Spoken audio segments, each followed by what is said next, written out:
Democrats are a bit of a scramble after President Biden's announcement that he's dropping out of the race for the White House. Biden endorsed Vice President Harris to run in his place. Republicans are already criticizing her record, and she could face competition within her own party for the nomination. CBN's Dale Hurd has the story. President Biden's announcement that he'll step down from the race got mostly positive reactions from Democratic leaders from across the political spectrum. Liberal California Governor Gavin Newsom, moderate Kentucky Governor Andy Beshear, and squad member Alexandria Ocasio-Cortez are all backing Harris. Kamala Harris, as our Democratic presidential nominee, is going to bring an X factor. She's been hitting the campaign trail hard. She's been raising money. I'm confident that she will have the delegates. She will have the resources. Conspicuously absent so far have been Harris endorsements from Barack and Michelle Obama and Democratic leaders on Capitol Hill, including Senate Majority Leader Chuck Schumer and House Minority Leader Hakeem Jeffries. Republican presidential candidate Donald Trump said Sunday he thinks Harris will be easier to defeat in November's election than Joe Biden. Kamala Harris was California's first female attorney general, making headlines for enacting criminal justice reform before going on to the Senate. An RNC spokeswoman, Elizabeth Pipko, says Harris's record will be a liability. Look, her record in California is just one of the things that she has to answer for. There's that weak record. There's also the record of this administration, right? The policies they've put forth, which are proving to not be popular with the American people. And Joe Biden's withdrawal from the race sends the Democrats' nomination process into uncharted territory. For Democrats who have been wanting Biden to drop out after his disastrous debate performance, this could be a case of be careful what you wish for. Despite apparent widespread support for Harris in the party, Biden's exit sets up the possibility of an open convention to choose his successor as the Democratic nominee. Democrats have until August 7th to get a nominee on the ballot in all 50 states. New York Democratic Congressman Richie Torres warned that anyone musing about a romanticized free-for-all at the Democratic National Convention is living in a dangerous fantasy land and is asking for a continuation of the chaos and confusion that has consumed Washington, D.C. And the clock is ticking for any other Democratic hopeful who might challenge Harris. Major questions remain for Harris, who says she will earn the nomination and is reportedly already talking to potential vice presidential candidates. The DNC Rules Committee meets Wednesday to create a framework to select a new nominee. President Biden says he'll address the nation this week to further explain his decision. Dale Hurd, CBN News. Well, our chief political analyst, David Brody, is with us for more. David, you've been working real hard. I really appreciated what you did on CBN News yesterday. It was really expert commentary. Is it a lock for Harris, or are we going to see some kind of contested convention? No, it's a lock. Look, all 50 Democrat state party chairmen have come out, chairmen and chairwomen have come out for Harris. That's huge. The Clintons have come out, for her, and of course Biden endorsed her. As Dale pointed out, we haven't heard from Barack Obama and Pelosi yet specifically about whether or not they're going to endorse Harris, but I believe that'll just be at some point down the road. I think they want to give the impression that this is a bit of an open process so they can let democracy breathe a little bit. But look, this is a fait accompli, and I think at this point the conversation will turn to who she is going to choose as her vice presidential running mate. Well, why have the Obamas not come out publicly for her? They seem to be waiting for the convention. Why? Well, I think there's a sense and a feel within the Democrat Party, and Republicans have pushed this narrative that the oligarchs are running the party inside the Democratic National Committee. And so I think the Obamas and others are sensitive to this idea that they're calling the shots. You know, there's been all this talk about how Obama and his folks have really been calling the shots when Biden's been in office. So I think they want to distance themselves from some of that talk, but eventually I think they'll get on board. Well, what do you see as the biggest challenges facing the vice president? What challenges are there? We're already seeing attack ads coming out. So what, in your view, are our biggest weaknesses?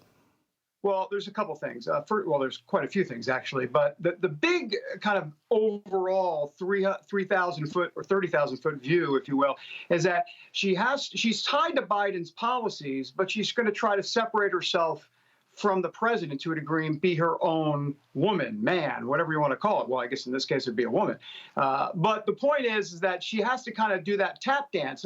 The problem is she is tied to all of those policies, as Dale pointed out. And remember, she was the, quote, border czar. That was what President Biden had called her. So she's going to have to own the immigration issue. And of course, as we know, the economy and immigration 1-2 right there at the top of all polls. So that's the problem.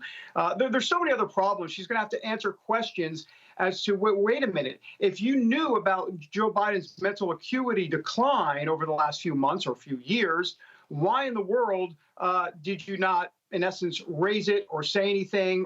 And I understand you want to be a good foot soldier. I get that publicly. But where was the internal discussions about what's going on here? She didn't say anything about that, apparently. And so that's going to have the Trump campaign basically says, if you can't trust her on that, then why in the world would you trust her on anything else? There's a litany of things. We haven't even gotten to the eloquence issue. They're going to already the Trump campaign's already going to put kind of these word salad sound bites out there where she got kind of mumbled on the words. Kamala Harris, her problem from a communication standpoint is that she's not great on the big idea, kind of like what the vision aspect of communicating the message. She is very good on the granular. She's a former prosecutor. She's able to prosecute a case within an actual topic. But to go grander and bigger, which a president needs to do, she's not there. Well, I would actually say her support for Biden is in her favor in terms of a trust issue. She could say, well, he picked me to be the vice president, and in return, I owe him my loyalty, and I owe him my loyalty to the end. He made a decision to step down, and now I'm thrust into the limelight. I'm now the presidential nominee, and let's move forward. I actually think it proves her loyalty. Yeah, I think actually that's a good point. I think that's really the way she gets out of it and spins her way out of it for sure. And look, there's a couple other things that are going in her favor. I mean, let's remember, you're going from an 82-year-old who clearly had mental acuity issues and the age issue to a 59-year-old vibrant, energetic person. That right there is impressive, or I say impressive, will give them a different energy going forward. You have a media that's going to, in essence, go forward with a narrative saying, look, history could be in the making here. You have the potential first black woman president. So you're going to have that wind at your in the sails there. And then, of course, you have the abortion issue, which has been very good for Democrats politically. And it's really one of her strong suits in terms of how she communicates and talks about that issue. So if you put all three of those together, look, she's got a puncher's chance, maybe even more than a puncher's chance here. Well, you said before she needs to be her own woman. I think the abortion issue is absolutely what she's going to stake out and what she's going to run on. Let's talk about some of the things that have happened in the press recently. There was a report that she was on a phone call with 300 prominent Democrat donors, and it turned into a mess. And this is all before Biden made his decision, so maybe it's ancient history now. But is she of the same appeal to that base, the big donor base? Well, they're going to have no choice. That's the issue at this point, Gordon. Look, if they could put a candidate in a lab and put that person out there with a couple of years running, it would not be Kamala Harris, but it is going to be Kamala Harris. So they're not thrilled necessarily. But the bigger problem for Kamala Harris is she's had managerial issues before. She had a presidential campaign, as you know, back in 2020. She had to end that even before Iowa because she had managerial issues as it relates to staff and how they ran that campaign. Look for an Obama longtime staffer to potentially come in and help in that situation, like a Jim Messina or a David Plouffe, someone who maybe David Axelrod, but probably not. But a David Plouffe could be a potential here to basically run the ship for Kamala. Well, you pointed out yesterday that we should all expect a charm offensive in the press. And I think it's already started. This morning, I read a report about her 10-hour, 12-hour marathon, talking to 100 top Democrats, lining up support, how she was in the vice president's mansion and wearing her Howard sweats and ordering pizza with anchovies because she was so busy with all these phone calls, she couldn't have a proper meal. So has that already started? Oh, it has started for sure. And so I think ultimately the rubber will meet the road on the campaign trail. You know, one of the knocks on Kamala Harris is that she's much better in private, actually. When I say private, in one-on-one conversations, more personable than she is on stage and in public and in the grand event. So we're going to wait to see exactly how that plays out, because right now, the private persona and the public persona are not tracking, and that's going to be an issue to watch as we move forward. Any handicapping on the choice of a running mate? How key is this to choose the right running mate?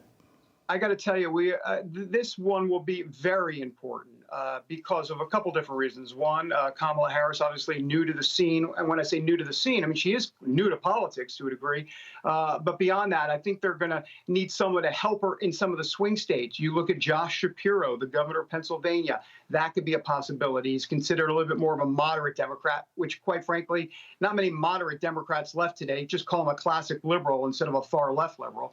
And then you've got Andy Beshear down in Kentucky, the two-term governor, Democrat governor in conservative Kentucky. That's someone to look at, though he doesn't help you electorally. So Josh Shapiro might be the pick there. But then there's one guy, Gordon, that if I had to pick anybody, it could be this guy, Mark Kelly, the senator from Arizona, former astronaut. He's got the resume. Former astronaut, U.S. senator, former United Navy captain, has been in war, in the Gulf War. Very kind of, not moderate, but he's kind of a classic liberal. But at the same time, he's kind of folksy, kind of a regular guy. They need Arizona to win. Everybody talks about Michigan, Wisconsin, and Pennsylvania. Yeah, they need those. But if they don't get Arizona or they don't get Georgia, the three Rust Belt states won't matter. They've got to pick up one of those two. So Arizona could be a potential, and therefore Mark Kelly could be the guy. All right. Well, David, thanks for the insight. And again, you're going to have a very, very busy year. For sure. Thanks for being